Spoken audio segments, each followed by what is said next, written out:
Let's talk about religion, the good, the bad, and the ugly.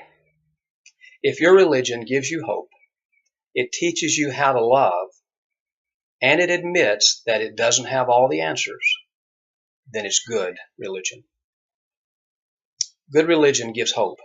I remember the story of a little Jewish girl who was hiding from the Nazis during World War II in a cave, and she died. But before she died, she left a note that said this: I believe in the sun even when it's not shining.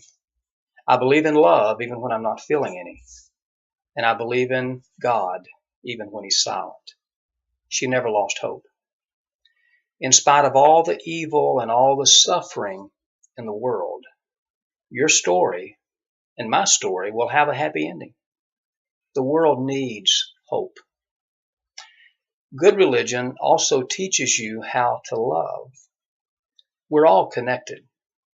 We all do better when we all do better. You know, the Bible doesn't say God is love, but you have to accept this. God is love, but you have to believe this. God is love, but you have to be part of this or do this. No, the Bible simply says God is love, period. It goes on to say those who love know God, and those who do not love do not know God. It's all about love. It's not about you. It's not about me.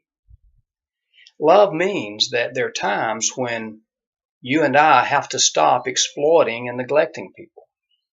There are times when we have to make sacrifices for other people and for future generations. There are times when we have to let our ego start shrinking. As Jesus said, we have to die to self.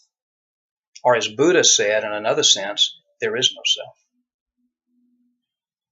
Good religion teaches you how to love, and it also admits that it does not have all the answers. It'll point you in the right direction, and that's important. But it will also encourage you to learn from other sources, to learn from science, and to learn from other religions, and to learn from other people, to learn from nature, and the Spirit of God that is in all things. No religion has all the answers. Good religion is about hope, love, and humility. What about bad religion? If your religion keeps God small and localized, and if it keeps people divided, and if it's all about power and money, then it's bad. Bad religion confines God to a particular religion or a particular culture or theology or a particular book. If you think God can be confined to a particular religion or a particular culture or a particular book, then your God is way too small. God's not a Baptist or a Catholic or a Buddhist or a Muslim or a Hindu or a Christian. God, those are man's ideas, and God is bigger, so much bigger than all of that. In the Christian Old Testament, King Solomon wanted to build a temple for God, and the Bible has God saying to Solomon, heaven is my throne. The earth is my footstool. You cannot build a temple big enough to contain me. You can't build a religion big enough to contain me. And bad religion not only keeps God small and localized and tribalized, but it keeps dividing people. It divides the world into good and bad, saved and lost. And in doing so, it creates enemies everywhere.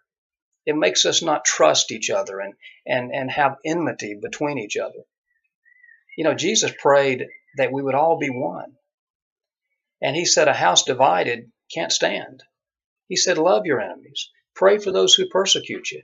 Forgive everyone, not just 7 times, but 70 times 7, which means infinitely. And bad religion not only divides people and keeps God small, but it also focuses on money and power too much. Jesus said a lot about money and power, but He turned it all upside down. Jesus said the first will be last, and those at the head of the table will be sent to the end of the table. He said the meek will inherit the earth. St. Paul wrote that we should empty ourselves. He said, when we're weak, we're strong. He said, God has chosen the weak and the foolish and the lowly to shame the strong and the wise and the powerful. And regarding money, Jesus was radical. He said one time to one man, but then in another time to all of his followers, he said, sell your possessions and give all the money to the poor. He said in another place, blessed are you poor, and woe to you rich. He said in another place, it's easier for a camel to go through the eye of a needle than for a rich man to be saved. In another place, Jesus said, you cannot serve God and money at the same time. Bad religion, it keeps God small, it keeps people divided, and it's all about money and power. But it gets worse. If your religion uses Scripture to justify hate and violence and discrimination in any form, it's not just bad, it's downright ugly. Think of all the bad things, horrible things that have been done in the name of religion. Human sacrifice, child sacrifice.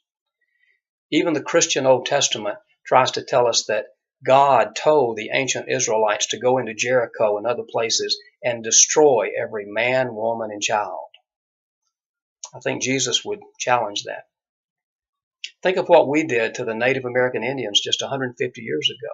All the bad things we did, much of it saying that we were supposedly on a mission from God to convert them. The Bible for hundreds of years was used to justify slavery. Hitler used religion. And still today in the United States, the Bible is used to justify hate and violence and discrimination. That's ugly. So, bottom line, if your religion limits God, divides people, and is all about money and power, and if your religion uses Scripture to exclude, hate, and hurt people, you need a new religion. One that admits that it doesn't have all the answers, but still gives you hope and teaches you how to love. May God bless you.